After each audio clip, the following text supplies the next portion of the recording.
Welcome back. We are live. Welcome back to On the Verge on this beautiful, hot, sunny day in Roseburg, Oregon. This is Tuesday, July 14th. And this is your conservative podcast of Southern Oregon, your conservative voice of Southern Oregon. And our podcast is growing, and we appreciate all of the followings that we've had. We're touching over 1 million people in our 90-day analytics, and I actually haven't looked at it in a while. It might be even more than that. But if you're following us tonight on either Facebook or on YouTube, you can ask questions. Trent, I think, is monitoring YouTube, and I'm kind of taking a look at Facebook. So feel free to ask questions. We have some kind of interesting topics to talk about tonight. Some stuff kind of fun, actually, I think. But again, we are a conservative talk show, although we do obviously we're not completely conservative as far as allowing people on here. If you would like to join us at some point on this podcast and you have something you'd like the community to know, feel free to contact myself or Trent, and we can schedule you to come on the podcast and talk till your heart's content. So with that, we have some guests tonight online. First of all, we have Derek. I think we can see him online, and his fiance. Derek, please introduce yourself and your beautiful fiance as well. So my name is Derek LeBlanc. Thanks for having me back, guys. And this is my beautiful fiance, Carlin Rentz. Hi. And so thanks for having us. Hey man, thanks for coming on. It's always a pleasure having you on here. I always feel like I'm in a safe Second Amendment zone when Derek's on the phone with us. It's like Yes. It fights harder for your Second Amendment rights than Derek does, and that's very much appreciated. Also, we have one of my favorite people in the whole wide world, Iris. Introduce yourself, would you? I'm Iris Butler, and I live right here in Roseburg, and I love what these guys are doing on this. Thank you. Thanks for coming on. Yeah. Iris and I have known each other for, gosh, I don't remember the first real estate deal we did, but 30 some years. it's got to be over 20 for sure. We're not that old. We shouldn't do that. Yeah. She's just a great lady. She's a mortgage broker here in Roseburg, and she's just done some amazing stuff for a lot of folks and put people on the map and help them get into homes. And she has a real pulse of the market, and she knows what's happening and interest rates and all that stuff. There's nobody else to call. If you ever need any of that kind of help, you just call Iris, because she won't lie to you. She will tell you the truth. Even when you don't want to hear the truth, sometimes she will tell you the truth. And of course, I have my co-host, Trent. Yeah. Trent, who are you? Hey everybody, Trent Drake. I am the Republican Central Committee Chair for Douglas County, Virgil's campaign manager, and local business dude. Thanks for joining us and always being part of the show. And I am your House District 2 rep, Virgil Osborne. Most everybody knows who I am. I'm on the radio a lot, sometimes even on TV if I can. I try to avoid it. Kind of have a face for radio, so it's better. I wasn't going there. But I am calling. That's good. Anyway, I want to real quick just touch on some of our sponsors tonight. I see some of them are online with us. Becky Holmes Insurance, Andrew Williams Advocare, Bob Murray Trucking. We'll be talking about him a little bit later. Commissioner Chris Boyce is still one of our sponsors as well. Senator David Brock Smith, who's running against Jeff Merkley, and if you are not following that race, by all means, please vote for David Brock Smith. It is time to rid ourselves of what has been, and there's no better time than the present. Also, Looking Glass Brewery, they used to have a sign. No sign? We don't have a sign tonight. Looking Glass Brewery, if you want to. You stole my sign? I didn't steal the sign, but the sign's not here. Justin. The best beer in Oregon, and probably some of the coolest people that brew the beer, Looking Glass Brewery. Twin Peaks Off-Road, that's my company, and that's what I've been doing today. Actually, it's been a really busy day. And of course, Little Mill Media, who is our the people behind the camera that they produce this thing, make it happen. Spider King Studios as well. Jake's back there as well. We appreciate what they do. They make us look professional, keep us looking good, and keep the podcast rolling forward. I could look a little thinner though. I'm just saying, Jake. Send me up, man. We're working on that. Yeah. AI, buddy. I often say, and I know they don't really necessarily ask us to advertise for them, but if you don't like our podcast, I'll say it again. Please don't listen to it. Please come down here, see Jake or see Justin. They will produce a podcast for you. They'll have your message. If you don't like our message, don't listen to our message. If you like what we have to say, we encourage you to listen. And please follow. We're on YouTube. We're on Spotify, Apple Music, Amazon Music, a whole host of 13 other ones. But like and follow us, because every time you do that, the more we get, the more the message gets out, the more people, we just keep growing. and our intention is to continue to do this. And you'll have a front row view of what's happening during session when we start in January, because we're going to be talking about that on every podcast. We'll be talking about the bills that are coming through, the bills that are coming up, and believe me, there is a list of bad stuff coming, which we'll touch on some of that maybe later tonight. But my job is to fight the bad, hope for the good. I got people like Derek on here to help me fight the bad and keep us in the right direction as well. So anyways, now that I've talked too much, I want to go into kind of the meat of what we're going to talk about tonight. And that is, recently there has been is it a national fair? It's a national state fair? Yeah. Okay. And but they had it different names when we were there. It would say American National Fair, and then it would say something else. Yeah. It's officially the Great American State Fair. Great American State Fair. Great American. Mm-hmm. Well, our wonderful governor, who frankly I don't know how anybody could vote for. I know I'm picking on her a little bit, but that's all right. Decided that Oregon wasn't going to participate. However, we do have a booth. I don't know how we have a booth, but we have a booth. I guess maybe that's just something that they set up for us. Or did you set the booth up, Derek? No, so the booth was provided by the federal government, right? So every state had the same booth, and it was just up to us to man it, right? So our governor kind of missed the boat there because it was a great opportunity for tourism. Yeah, for sure. So I'm just going to go right into it. We'll start with you, Derek. I turn on my Facebook and I see you down on your knee, and I don't, like I said, I thought maybe you bumped your head, but I guess it was for better, not for worse. But there you were in Washington, D.C., and you were manning our booth for Oregon. I mean, if that's not being a patriot, I don't know what is. So tell us your experience. What was going on? So, basically what had happened is we landed in DC. It was Tuesday night. It was the 30th of June. And we sat on the tarmac for about 45 minutes. I checked my Facebook, and the only post that I really saw, which resonated with me, was somebody was sitting in our booth kind of complaining about the fact that there was nobody manning our booth, right? So it was somebody, I don't know who it was, but anyways, at that point, I kind of, thought to myself, and I did a little post, it was mostly satire, and I said, never fear, the Oregon delegation is here. I want to thank Governor Kotek for her leadership, and 2 laughing faces emojis, right? So it's total satire. The people that know me know it was satire. It's the people that didn't know me that took it very seriously, and they encouraged us to go man the booth, and so that's what we did. And so the following day, we showed up, and we were here, and we manned the booth there at the Great State Fair. Great American State Fair. Yeah. I'm with you. The National Great Thing Fair, or whatever. So where was it? It was in DC. It was on the National Mall. Oh, right on the mall. Yeah. So were people coming by? Were you able to talk to people? Absolutely. So you want to tell that part? Go ahead. Well, there were a lot of people. So as the time progressed and it got closer to July 4th, more and more people would come visit. I feel like we were there on vacation. Remember, like we had our own agenda. And so we set aside an hour to 2 hours a day. Out of the 7 days we were there, we went to the booth 5 days and manned the booth. And so sometimes it was late in the evening, sometimes it was a little earlier. But towards like the second or third day, there were more people coming, and they were specifically coming to see us. So at first they were just coming in and, oh, hey, and we told them about Oregon. And then they were like, we heard you guys were here. We wanted to meet you and take a picture with you and hear what you have to say. And like normally they would come in and get a stamp on their passport, and there was 50 states. So a lot of people wanted to stamp for every state.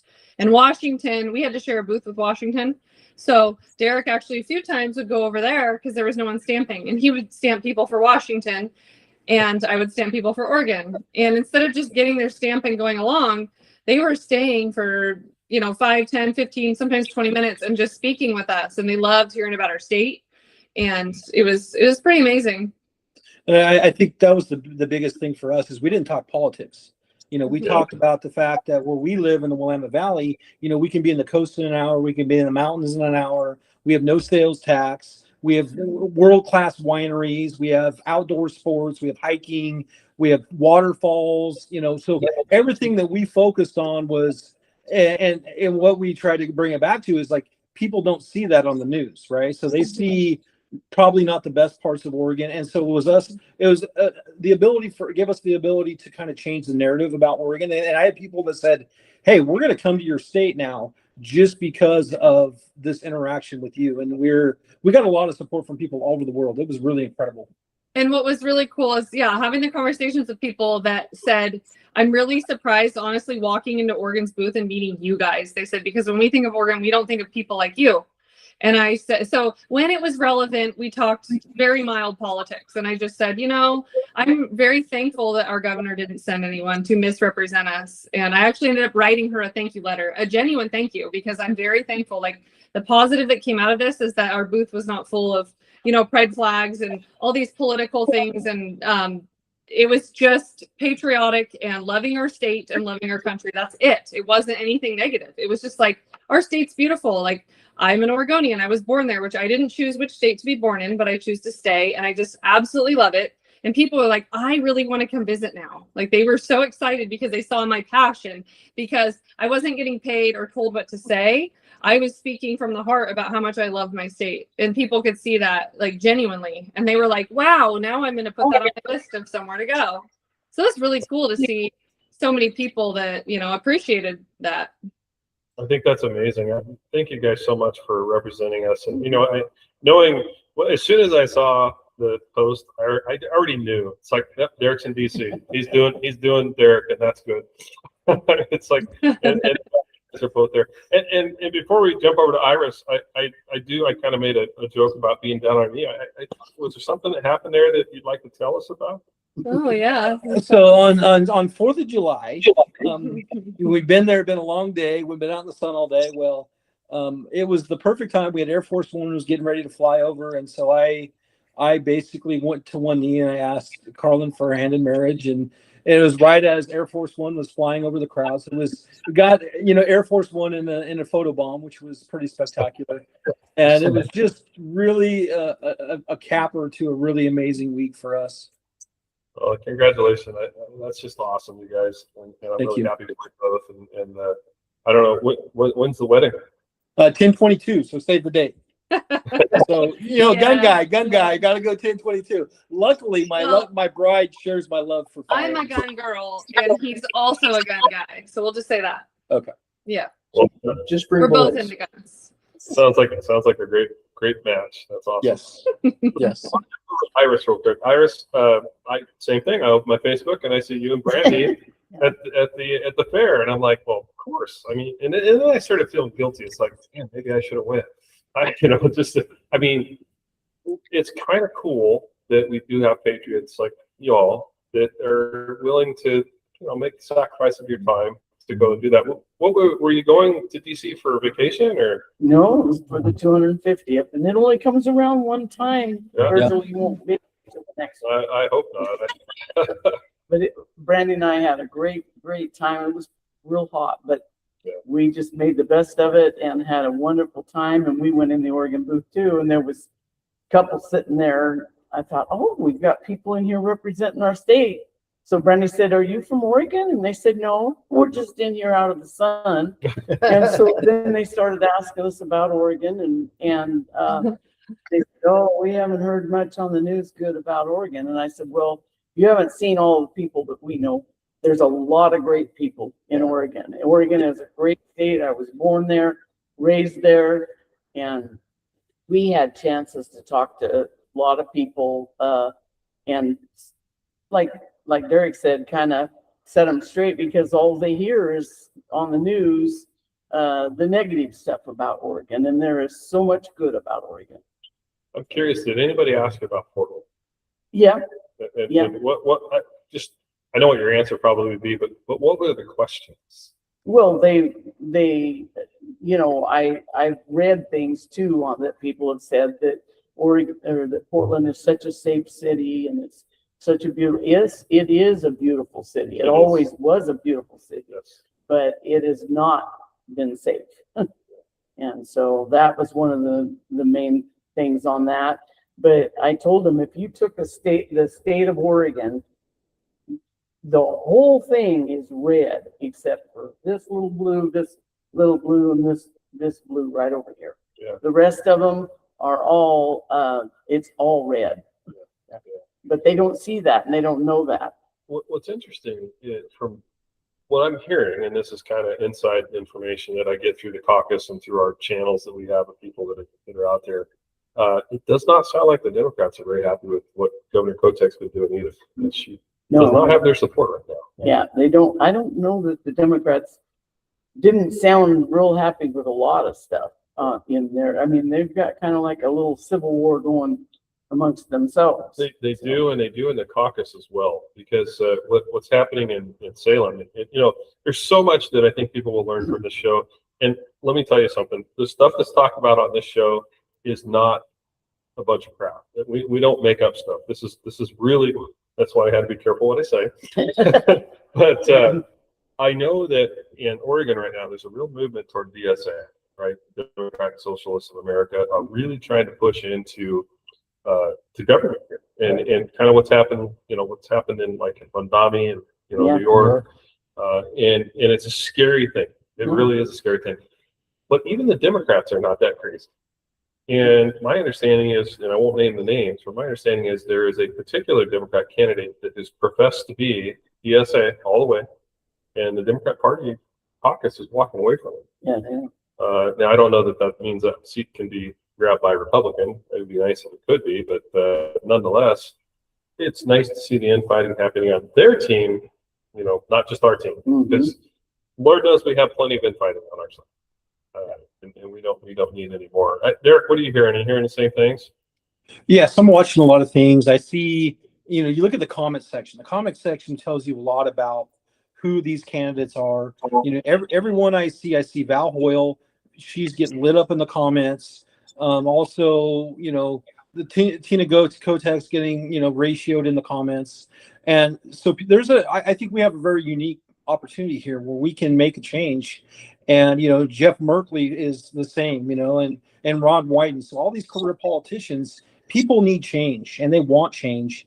And I feel that, we have some good candidates that would be able to move the needle in a way we need it to go if we just can get off our butts and vote. That's the most important thing, is we have to understand that this really could be the election of our lifetime. And all of us getting involved and make sure we make it too big to rig, and we show up and vote. And I felt that way in 22, and we picked up 2 seats in the House in 22. And of course we lost them in 24, but right, the next election we lost. Yeah. But I feel good about what's happening right now, and I am concerned there's some seats that we really have to pick up, and one of those being Javity's seat, Cyrus, that switched parties on us, and basically supported and pushed for the transportation tax. We have got to pick up that seat. That's a Tillamook seat. We have to pick that seat up. And this is the part of education on the show. If we get out of the super minority and we get into to be able to pass a tax in Oregon, all tax laws and tax bills have to start in the House.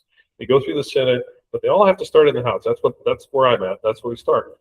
If it takes a vote of 36 out of the 60 to get a tax bill passed, and when we were not in the super minority, they couldn't push a tax. They could do all kinds of nasties, but they couldn't push us on a tax. And right now they can do pretty much whatever they want because they have 37, counting Javity. So we need to pick up 2 seats to stop that nonsense, and then we can start working on the rest of the nonsense that we need to stop as well. And we'll get into the gun stuff later, but I'm sure we're going to have some nasty gun bills coming down the pipe, because of this.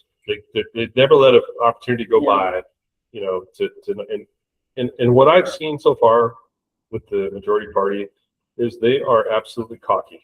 They think that they can do whatever the hell they want right now. We need to show them that they need to get spanked really hard in this election. And I hope to God that we get it done. But Iris, we'll start. Well, actually, Trent, we'll start with you because you haven't said much. Unusual. And this, I'm sure everybody wants to talk about this. So IP28. What's going on with IP28? Well, according to what Derek said, it sounds like they got certified to go to the vote, but it doesn't sound like there's a lot of political support at the legislature. Even the governor's come out against it, which is a good thing to do. I mean, of course, we had the guy from OHA a couple of weeks ago, and they're going to do an all-out assault against it. And everybody that I talked to, they just can't believe that even there was that many people that would say yes. Of course, this gets back to language of a petition or language of a vote on something is if you read the Peace Act, is what it was called, it completely reads different than what it is. And the guy is, I saw the guy on TV, he says, I'm just going to do it every year till we pass.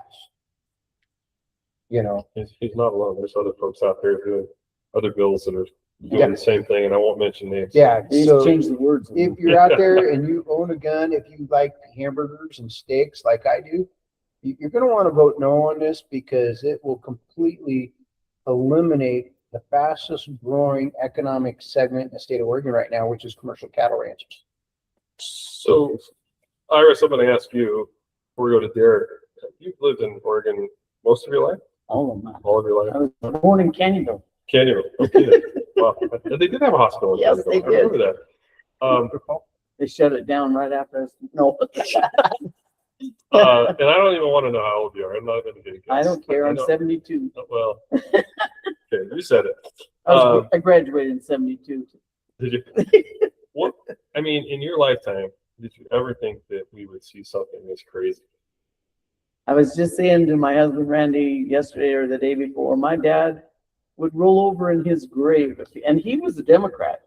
Yeah. My mom was a Republican, and my dad, and you know, things the way they used to vote isn't the way it's Different Democrats. and that's where the moderate Democrats are. That's where that Civil War type thing is going because they don't want to go that far left.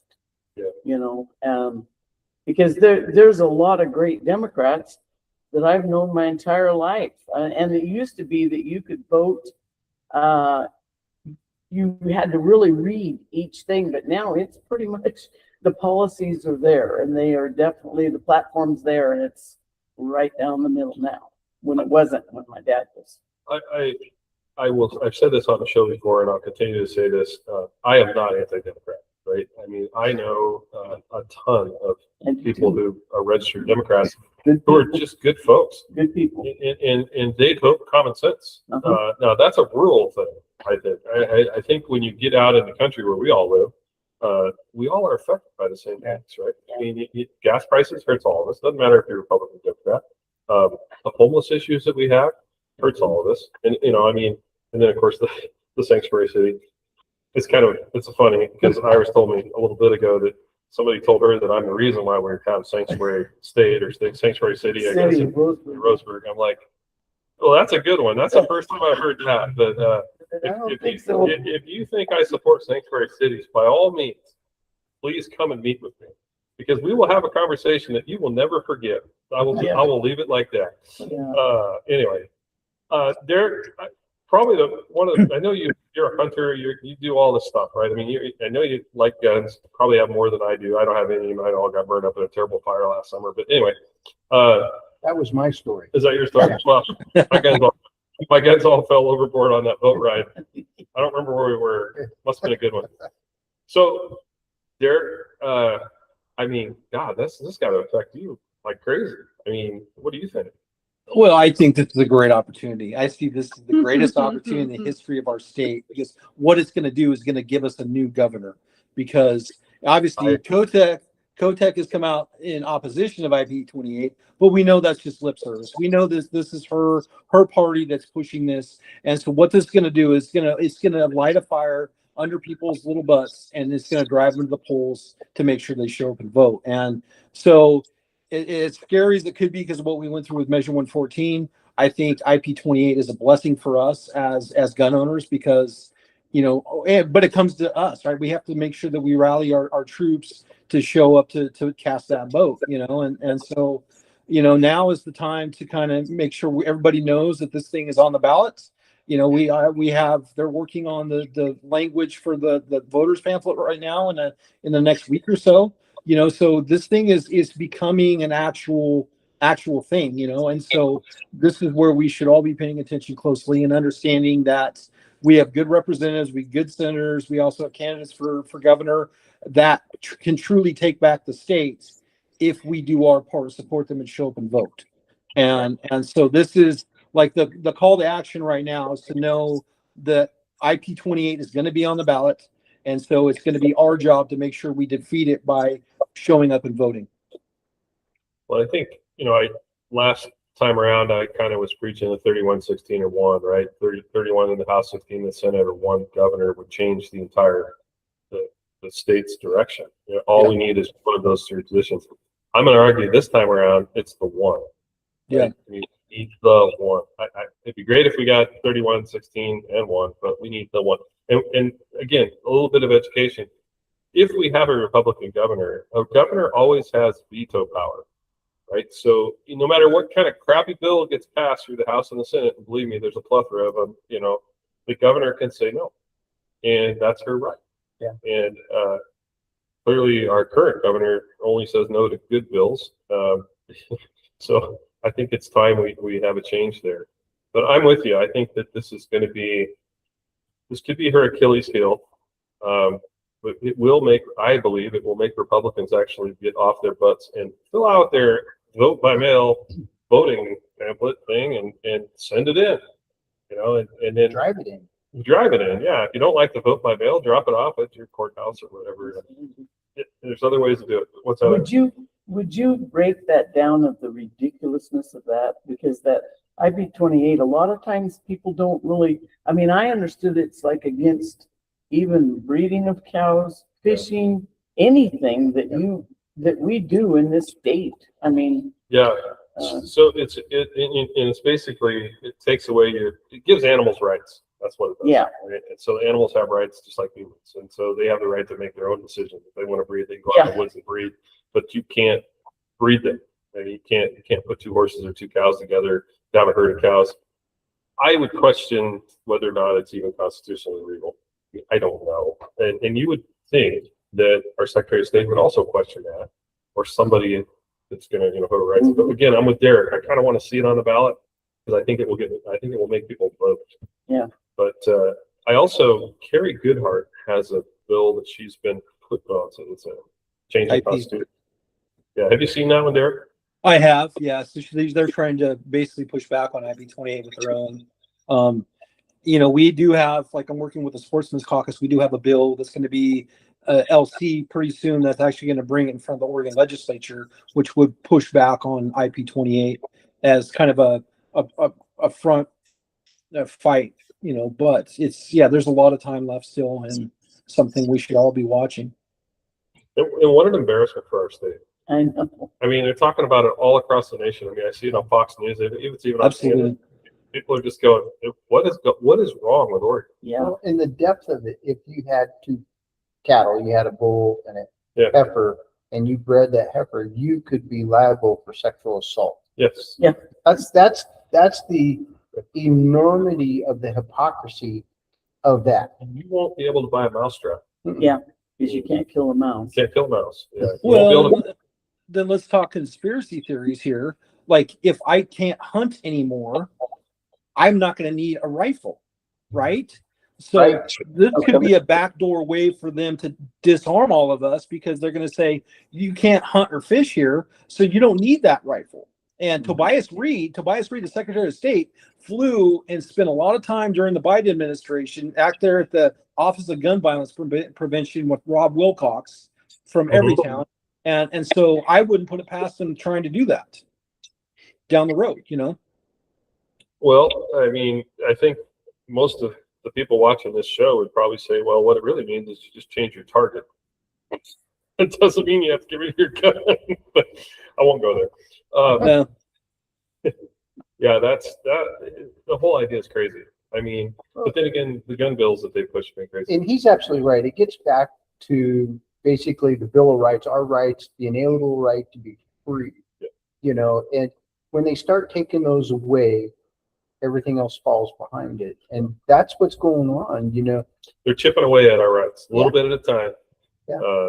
And it's happened across the country.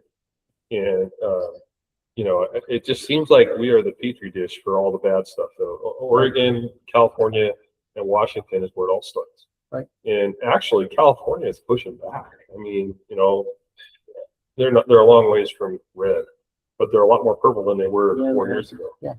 And hopefully it creates this movement across this whole entire thing. Now, part of the problem is this homeless issue, right? A good governor can fix the homeless issue, right? And people are like, oh, well, no, it's big. Well, you got to do things. You have to pass laws. You have to enforce laws. You have to do all of those things. And right now, we live under the do less harm. We mean don't be accountable or be accountable. Well, accountability, right? Right. Of course, we can get into the whole school thing, right? Every year, every 2 years, they just lower the grade standards so that Yeah, people now they're more saying they don't need. they don't even need school, right? And somehow that's supposed to be public kids. I mean, It's that's not. just making it worse. Right. But you know, I'm not saying you got to have sympathy and empathy for homeless people. I mean, not every homeless person is capable of becoming productive to the society, but you know, at the end of the day, they're doing drugs, they're breaking laws, they're camping where they're not supposed to, they're leaving garbage in the river, they're pooping in the river, they're doing all kinds of things that any of us, if we had did it, I'd be in jail. Right? If I walked down to the river and did some of the things those guys did in the river, I'd be in trouble. We have to enforce that. Now, I realize that our cities get beat up bad, you know, especially Roseburg. I mean, our council gets beat up because they're not, you know, asking the police chief to enforce it. Although I will say that I've seen some video online recently that Roseburg police are doing their job, and I've Yeah. seen some ridiculous. Yeah, I see this idiot walking around with a camera and trying to make the police look bad. It's like, and I'm not going to mention names, but an idiot. That's what that was, right? As far as I'm concerned, he was obstructing the police mission as well, and he should have been arrested along with the person, you know, but that's a whole other thing. But, you know, it's no different. This is the beginning, the birth pains. They're trying to create the birth pains of socialism. Mondani today, in his speech today, basically said, if you were to put it into plain language, government can bring down the price of this. Government can make housing cheaper. No, they can't. That's how Cuba fell, folks. Cuba was one of the, and Venezuela was one of the top economic platforms in the world when they fell to this ideological idea that the government can do it better than you can. And my statement to that is, how well is FEMA working? Exactly. You know, Well, last It's year I paid for 2 different water tests in different areas of around here. We can't even let our gray water out in the woods. Yeah. But the water was so bad in those tests, they didn't even register. Is that right? And yet we can't even let our gray water out. We could be arrested or told that we can't do that, or we would be. Yeah. So I mean, you know, and I don't even know, I gave those tests to a person here in town, and I don't know where they went or what they're doing with them. But that's, to me, is very important, because our waterways are very important. We're the stewards of the water, the forests, everything around here. And yet we get accused of we're the true environmentalists. Well, yeah. The thing is if you have a job, you make money, and you have a house, you own a house, you do a productive member of society, be a bad guy. Yeah. And that has got to change. Yeah. I mean, and I do believe in rural Oregon. I mean, like I said, you know, go back to my comment on Democrats in rural Oregon. Democrats here work. They have jobs. They're productive. They're productive. You know, if you take away those 3 or 4 things that we disagree on, there's really not that much separation between us. And some of those things, like, you know, abortion rights, it's like, reality of it is, how many people do you know in your life that are really going to be touched by the whole issue? I mean, it does happen. I'm not saying nobody doesn't. Taxes. Democrats don't want to pay more taxes. No. There are some that will say, well, we really need to pay taxes so we can have these services. I got news for you. The services are going to continue to go up. Are we going to continue to pay higher taxes? I mean, you know, in it right now, people say, well, your property tax, you pay for all this. Well, your property tax doesn't even cover the sheriff's department in Douglas County. Yeah. Right. So there's a huge gap. And we have to have that income from timber, from jobs. And of course, now the data center discussion is continuing to happen, and that's gone completely to hell. And I would assume, I don't even know which side of the data center thing I want to be on right now, because people hate them. Yet they do bring some jobs. They also bring opportunity for energy production, right? Because if a company is going to come in, it's going to supply the energy to those because there isn't enough energy to go around thanks to our current administration. They have to come up with their own supply, whether it be solar, wind, whatever it is. So I mean, there's some good side and bad sides to those, but I don't know. It's kind of crazy, and I hope that we can. Just hope the state turns a corner. I believe it's going to. I feel like it. I feel like people have it. I do too. I've never felt this good about something, and I do feel good about this. Okay, let's talk about our sponsors real quick because people like to hear about our sponsors, and we have some sponsors that are still kind of on board. But we have some really good sponsors that are just super sponsorific. Let's call it that. Why don't you go ahead and talk about Bob Murray? So if you want to be super sponsorific, Yeah. I like that. I'm going to use that word. I'm a super sponsorific dude. Bob Murray Trucking. Bob and Kimmy Murray are the absolute epitome of true Oregonians. They born and raised here. They raised their family here. They started a business back in the early 80s and fought hard to become successful at what they do. Bob Murray Trucking hauls over 1 million pounds of earth materials every single day. Wow. I was up at his office the other day and it kind of explained everything they do.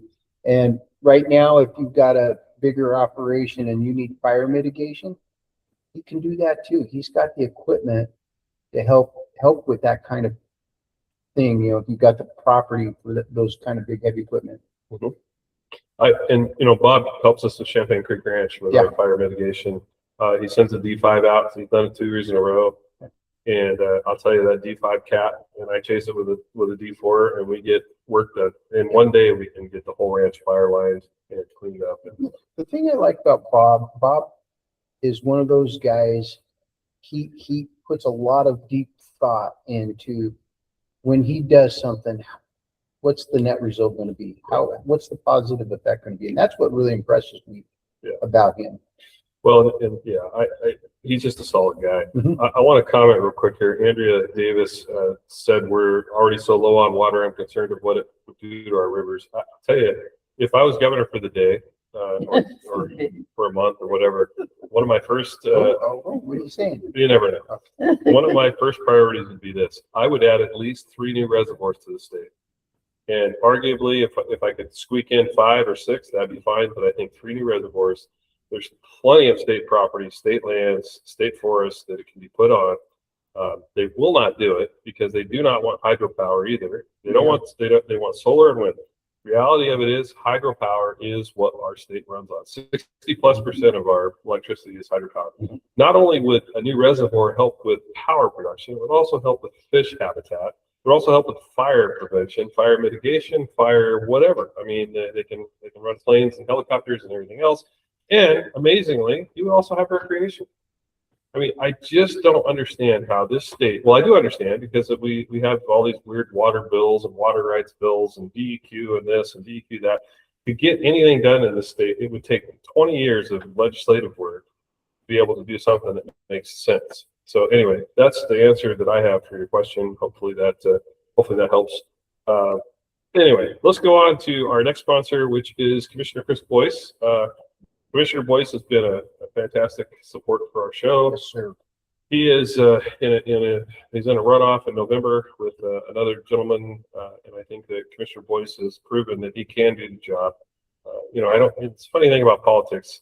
I think you find that not everybody loves you when you're in politics, and if you're doing your job and you're doing things, you find that sometimes you gain a fan club, and sometimes you gain a club that don't like you. Right. And I think that politics is not easy.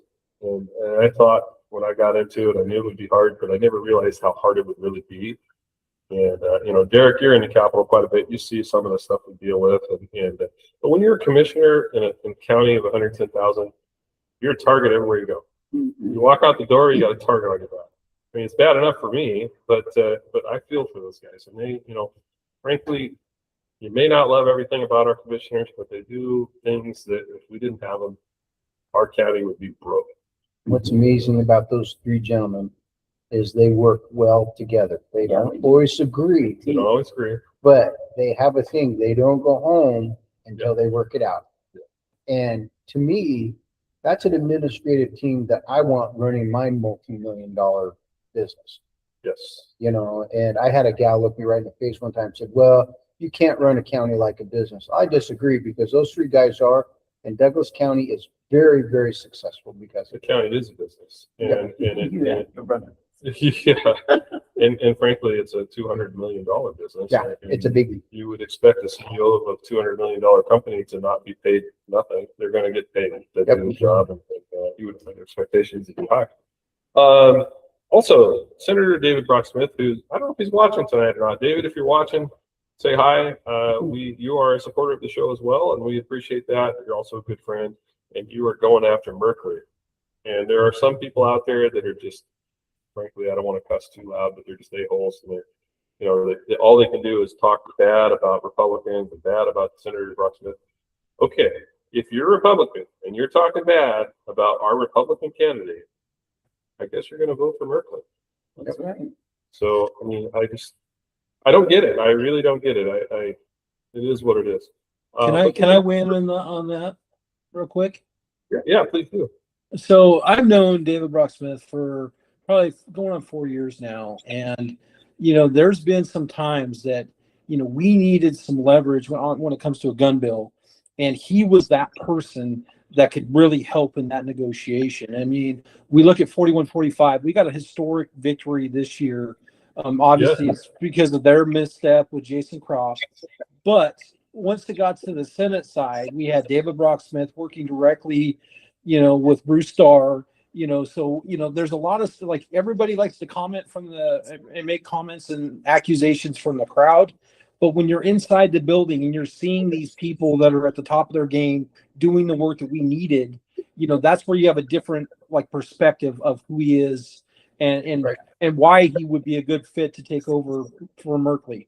And so that's where I don't think it's fair. These people don't understand how difficult it is inside that building, inside that environment. And he does it. And he does the work. And so for that, he's earned that vote, and especially from gun owners, they need to understand that there's those rabid, lapdogs that are going to be saying negative things, but there's people like me that see the results from being inside the building that really should help shine some light on that. I couldn't agree with you more. I think you're 100%. spot on. And believe me, being roommates with David during session, I hear all about it from him when he comes into the, he comes home, and we talk a lot about this stuff. And there's a lot that goes on in the background. Yeah. There's probably more politics that happens at night, sitting on the couch watching TV in our house. Alex Scarlatos, myself, and David Brock Smith. We hash out lots of things, and then there's times where we have meetings and parties or whatever, and even some of the Democrats will show up. I will tell you that part of the problem with Oregon politics is people don't have a backbone. And when it comes to the Democrat Party, there's a whole bunch of Democrats that really don't want to support what their caucus is supporting, but they don't have the backbone to go against the caucus. They don't want to stand up against caucus. They're afraid they'll get primaried, and it happens. In fact, Janine Solomon is a great example of that happening. I mean, she's gone. She got primaried, and because she was supporting, I think, data centers. I think actually is what caught her. I don't know, but yeah, crazy stuff. I was always surprised that Jeff Merkley was, I don't know that he grew up the whole time here. He was from Myrtle Creek. Yeah. And he is not, I've emailed him, I don't know how many times, and there has not been one time that he agrees with me on anything. I mean, he has got it set with what he's going to vote for or against, and you're not changing his mind. And we're his constituents, so I don't. He doesn't care. He cares about his party. Yeah. And that's all he cares about. And I have a cell phone, and I've called him before and left messages, and I don't get a phone call back. I will tell you that if a senator calls me, I'll call him back. Yeah. But Well, that just goes to like our Congressman Cliff Bench. Yeah. I'm just a county chair. I'm nobody in the bigger scope of the world. I left a message for Congressman Bench. Called me back the next day. And I'm just like, I wasn't expecting a call back. And I just thought that was so cool that he would Yeah, take a it moment is. he goes, hey, and that's what he said. He goes, I got a moment. We're off the floor. And we talked over some stuff and it was awesome. And I couldn't thank him enough. He goes, no, man, It's his job. that's what he said. That's That's my what job, customer is to talk service to you. is. Yeah. So, Like I tell you, I try to return my phone calls, and there's probably people on here that are going to say, "Well, you never return your calls." Well, the fact is, we get so many calls a day, and a lot of those go through Salem. he never calls me back either. Yeah, Don't worry I about it. don't know. But a lot of those calls go through Salem, and they get rerouted from Salem off to my chief of staff, and she'll check them, but not every day. So sometimes we don't get the messages for a while, and we've also just been on a little bit of a vacation, a little bit of work vacation too. But let's see, do we talk Looking about Glass. Looking Glass Brewery? Looking Glass. Yeah. Hi, Mark. Hopefully Mark and Lydia are watching. Looking Glass Brewery, if you like beer, nothing better than Looking Glass Brewery. They're in Winston. Probably the reason why Winston is still alive, because their business really is the only one that I think is thriving. They have done a major, well, I guess they have food there now, which I didn't know. Yep. It's been a They while. just started, they're doing sandwiches and potato salad, and they're gonna kind of grow it slowly from there, is what Mark told me. Yeah. And if my mom says the potato salad's really good, then it's really good, because she's kind of the potato salad snob queen. And they came over to the house the other night and said, oh man, their potato salad's really good. Of course, she did say, maybe not as good as mine. Yeah. Well, we always appreciate Mark and Lydia and Bubba too. Oh, yeah. And We they love do- all those they do guys. some great things, and they support everything. Now, it's and we'll be there the 25th for a meet and greet. for a meet and greet, July 25th. So you heard it here. 5 o'clock. Derek, you guys should come down. We'll have Representative Scarlatos. I believe David's coming to Brock Smith, I think so. and I think Court is coming. Yep. And so I'm trying to get the commissioners there. Tom Kress said he will if he's here. Yep. And Chris didn't know yet either. But we're just want to come. It's nothing. It's more of an informal come. If you've got concerns, I have people come to me all the time for Virgil. And you need to tell Virgil this, and you need to tell Virgil that, and you need to tell Alec this. And I go, here's their phone number. You tell them. Here's your chance. And every once in a while, somebody does call me. Yeah. They said, hey, Trent said to call you, which I'm fine with. I mean, it's not like my cell number is secret. It's Yeah. pretty much everywhere. I told everybody, Virgil, buy your first beer. So come on down. Well, he lied that time. I know we don't lie on the show, but yeah, no, I think that if you really care about your politics, and I'll just say this, politics starts at a local level, right? I mean, you have your pick school boards, city councils, whatever, even planning commission, but it goes as the ladder goes up. I mean, you have county commissioners, you have state representatives, state senators, et cetera, and it goes on up the ladder. If you care about your politics, get involved. Yeah. Ask questions. I'm not saying go harass people. I mean, there's plenty of that out there too. But get involved. Ask the question, and I'm always happy to answer. I mean, I am very happy to if somebody wants to come and talk. Now, if you're going to come and I don't know, say something completely ridiculous or talk about some conspiracy theory or something like that, we probably should do that in private, because I'm going to probably tell you how I feel, right? And you're not going to like it. So, but I mean, if you really want to know what's going on in politics, come and ask. Yeah, and this would be a great opportunity to do that.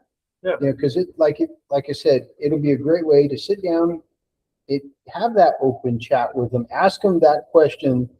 Why did you vote for this? And I say that specifically due to what we talked about earlier. Yeah. There's always somebody, well, Virgil voted for this and it did this and this and this. Are you sure? Yeah. Do you know the whole story? Well, no. Well, this is that time. Yeah, and if I hear one more, and I wasn't there, tampon in the boys' room. If I hear it one more freaking time, it's funny to me that you get these people, these far right, I guess so-called conservatives, that are just absolutely anti the whole. They use it against David Brock Smith all the time. But the funny thing is, they seem to forget that Christine Drazan was voted for the same bill, right? As well as a lot of other Republicans that voted for that bill. And nobody in their right mind would have considered that the Democrats would have put tampons in the boys' room. It just didn't. I mean, why would you? Right? I guess you get a bloody nose or whatever. So anyway, whatever.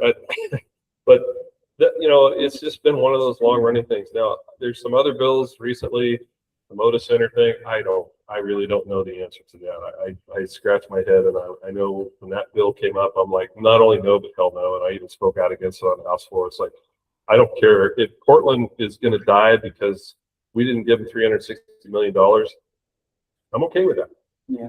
I mean, So how come it's 600 million now? I don't know. Did it raise to 600 million? Yeah, so the Blazers owner is fighting with the state now because now it's ballooned from 360 to 600. You didn't give the 360. We didn't give them enough, I guess. I don't know. Jeez. Frankly, I care less if the Trailblazers, they're not going to stay in Oregon anyway. I mean, the reality of it is, it's like they're here. Portland was once a great city. It's not. It's not even safe to go to a ball game. It's not safe to go to a ball game. It's not safe to be there. And frankly, the businesses are leaving like crazy. So does re-energizing the Portland Trailblazers make it come back? I don't think so. I'll tell you what, and I told them this on the House floor. You give me the $10 million that you gave downtown Portland to build a flea market last year at James Baird Center, which is basically a flea market with food. We gave them $10 million. Now they're $30 million over budget. And last I heard, the project's on hold, and the state money's already spent. I couldn't get $3 million for the city of Myrtle Creek. So you give me 10 to give to Myrtle Creek, and maybe I'll consider voting on the Moda Center, which I still don't know, but at least they'd have an argument. But I mean, and that's how politics works, where the majority party runs the show. Majority party sends the money where they want it to go, and it goes to the urban areas, and they purposely do not send it to rural areas. Now, I will tell you that the Veterans Home, the $35 million for the Veterans Home, the political pressure, they had to do that, right? I mean, there's just as many, Republican as there are Democrat veterans that need those services and that help. So the majority party couldn't get out of that one, and thank God they couldn't. Now we still haven't got because of Merkley and Wyden, we still don't have a Veterans Home built, and we should. I'm pretty sure they could convince Trump to do it if they really wanted to, but they don't. And we do need to do it. I'm really sounding sarcastic. Sorry, but sometimes it's hard not to get a little sarcastic. One of our loyal watcher listeners, Holly Waddell, said hello, and she's in New Jersey right now. Hi, Holly. So, and then we've got some of our friends from the Hawaiian Republican Party. Oh, cool. So, I hear Hawaii's going through some stuff. Yeah. That's we talked a little. I've been watching what's going on. Hawaii is watching Oregon very closely because they're starting to go through the same things that we are. They're getting tired of being beat up and not being able to afford to live. You can't win. And I hear it all the time. It's like, oh, it's so expensive in this state to buy a house. It's so expensive. You hear it, I'm sure. Yeah. And you're not wrong. And I'll tell you, part of the reason we have a homeless problem is because housing is too expensive. How do you bring that down? You don't do it by making landlords charge less money and capping the rent. Yeah. That just makes them sell their house. And when they sell their house, it don't always go to another landlord. It ends up being a $350,000 house that somebody's going to live in. You have not helped the homeless problem that way, right? That's why I sold my rentals. I mean, there were so many laws being passed against landlords. It's like, and not even to mention COVID. You didn't have to pay your rent during COVID, and then they couldn't kick you out. Yeah. So, it's just a good time to get out. I don't want to miss out on the opportunity, since we have Derek with us, to give us kind of an update on what's going on with Nation 114 or whatever you might know, gun-related stuff. Okay, so currently where we're at, we're still waiting from the Oregon Supreme Court. Tony thinks the ruling's going to come August, September-ish, and that's where we'll know where we're at.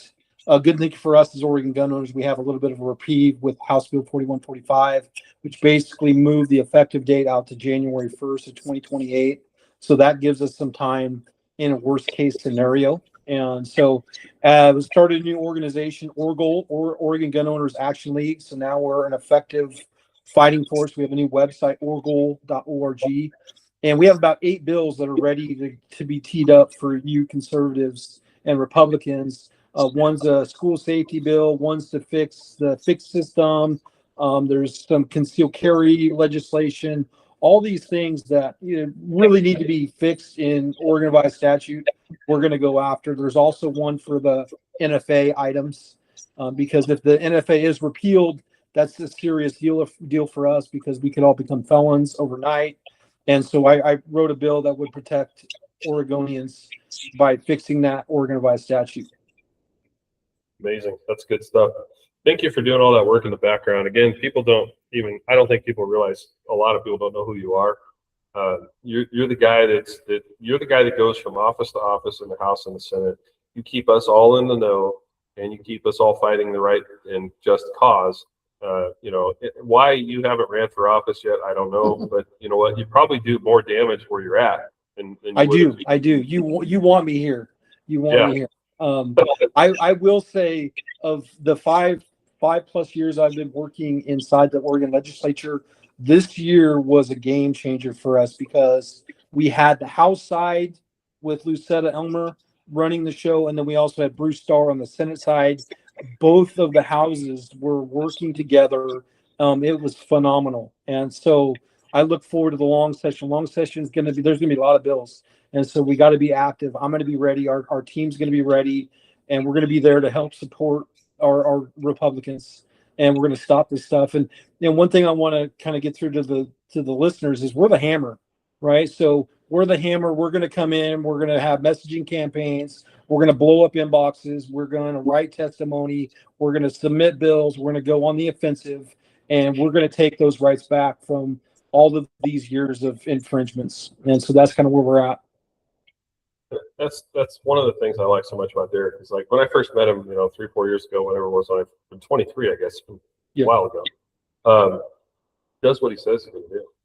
And even when he gets his ass kicked, he doesn't stop. It's like, because there's times where it's like, man, we lost that one. And I mean, it was happened with Croft this last year during session, when he did that, bullied, what's her name, we all kind of felt like, especially when we went to the House floor to try to get him removed, we all kind of felt like we kind of got our butts kicked, but we haven't stopped. I mean, the energy that comes from this guy is exactly what we need. And the nice thing about Derek, unlike some of the other gun advocates, is you're all inclusive. I mean, you work with everybody. If you like guns and you like your Second Amendment rights, Derek's going to work with you. You're not a radical. You're a common sense, straightforward. I don't know if I call you a lobbyist. I don't know if you're registered. That's what I was going to ask. Are you actually someone that lobbies and also writes bills for the legislature? So my newest position with Orgel is I'm going to be registering as a lobbyist, but ultimately I'm running an organization that is going to effectively lobby on behalf of Oregon citizens and Oregon members. And so, I worked very closely with Rep. Tran. And so, like, when he stole that vote from us, we had a 4-3. It was going to be 4-4. Thing was going to go away. He stole that vote for us, so I took that very personally. Also, because he hurt my friend, right? And so that's why I went after him. We had, at least last count, I had over 65 articles that ran nationally that are tied directly to Rep. Jason Croft.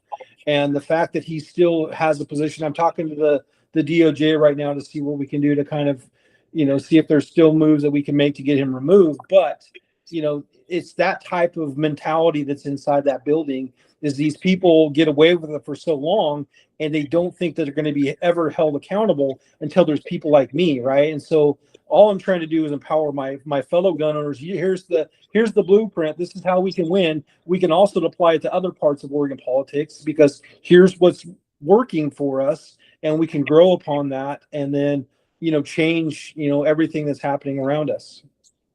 I got to tell you, I'm proud to be part of your circle. Yeah. And your circle's growing. I didn't know that. That's great. Yeah. I've got a re-W. It's Derek the Howitzer LeBlanc. I love it. You walk in, Hammer. What I love to watch is when we have something gun related going on in the house, and all that. I think you call them red shirts, right? Now with their the red shirts, everything or whatever it is. Yeah. And these guys just take them head on. It's like, because it's a fight for shirts. Yeah. So Nice. go get it. Just bring it here. So we have shirts now too. You do? So I'm really excited. We're going to counter the red shirts. One thing I will say about the red shirts is they got you know, they're dwindling. Okay, they don't want any part of this fight because they know they're on the losing end of it, and so they've lost all interest in it. It's not as important, and so what we're gonna do is we're gonna capitalize that. So our shirts are gonna be blue. I would love to have red shirts, but unfortunately that's already taken, and so we have some shirts that just came out. Front or the back? Let me see the back. So this is soon to be released on the website, right? So it's Right. rights over demands. Okay, so you will see this in a photo op very soon inside Nice. the Capitol. Okay, it's a little ode to our red shirt friends, you know, and then there's the front, obviously, you know. So I'm big on, you know, imaging and messaging, and I feel like that really kind of says what it means to say. So That's awesome. It absolutely does. And let me know where to send the money because I want one. Me too. okay, we got you. Yeah. So That's awesome. Well, I'm looking forward to seeing you in the Capitol, you know, during long session. Of course, your wife to be as well. Yeah. Yeah. Oh yeah, I'll be there. I'm sure we'll have plenty of great conversations. Iris, we're getting close to the end here, and I want to give you the last opportunity to talk about anything you want. Oh, my word. You know, after coming back from the 250th, as we walked around there, and my daughter, that was her first time there, and she wants to go back again. In fact, I would love to go there for lobbying too. If there's anything that needs to be done, I would love to be doing that too. But I'm proud to be an American.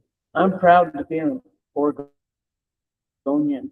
And when people say they want to move out of Oregon, no, we're going to fix it. We're not leaving. yeah. And the only way it's going to be fixed is if people stay here and fight together as a team. Right. And I, It chokes you up. You get emotional. It's I just like hear when I that. hear the national anthem. It just Oh, my chokes me up goodness. to this Yeah, day. I'm just sitting here going, Yeah. Iris, quit. I'm losing my composure. when people say they want to leave the country, they want to leave the state, bye-bye. Yeah. I want to stay here and fight, and not just fight, but just to bring it back to make, you know, the cliche of making Oregon great again or America great again. It's always been great to me my entire life, but the last several years, it's gone so fast in a spiral that it's, so I really appreciate all that you guys do, and I mean that. I can't say it enough because I can't do what you do. I can do what I do. And we all can be in our circle of friends, in our circle of people, we can do what we can do.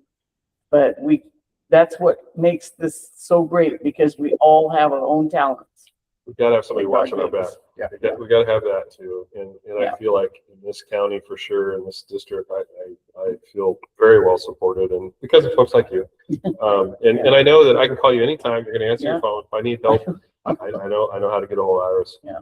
Trent, Wow, Iris got me all misty up. You want me to sing the next Oh, one? boy, I tell you, man. You know, I want to thank you guys, Derek, for what you Yes. did to step up. I just so appreciate that. You know, I told Virgil, I said, hey, we got to have Derek and Iris on here. They were at the 250th celebration, but here's what Derek did. I actually called some of the media. I got some friends at the bigger stations, and they were shut down. I said, hey, here's somebody you need to talk to, and here's how to get a hold of him. And when he came back, he goes, my management said no. And I said, well, we'll get it one way or the other. That just told me that you guys are on the right track, doing what you're doing, and right, too. just keep blowing stuff up. I'm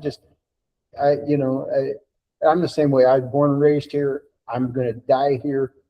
Long time from now. It'll be a long time from Yeah. now. It'll be a cold day before I call this Idaho. Sorry, I'm sorry. If you think that, you're nuts. I'm an Oregonian, and I'm proud of it. You know, and that's why I work with Virgil, because he goes up there, he listens to everybody that's on here. He'll sit down. It doesn't matter what your affiliation is. We've sat down with Democrats. We've sat down with LGBTQ, NAACP, whatever they are. If you've got an acronym, he'll sit down with it. You know. I don't know about pronouns, but acronyms, yes. Yeah. So because that's truly you know, Well, I we can't- represent the people. Yeah. And I don't, you know, I represent common sense. Yeah. Right. well, that's and we are the- so fortunate that all of our elected officials in Salem and Douglas County are all conservative Republicans. And people, if you're listening, we got to get these guys across the finish line this fall. Get out and vote. Christine Drazen has got to get across the finish line. If she'd have won last time, we wouldn't be having this conversation because it would be a non-conversation because it would be a veto. I would agree. How many did you say didn't vote? 322,000 or Republicans did not vote in the last gubernatorial election. I have the documentation Yeah. That's wrong. on it. She lost by 66,000 votes.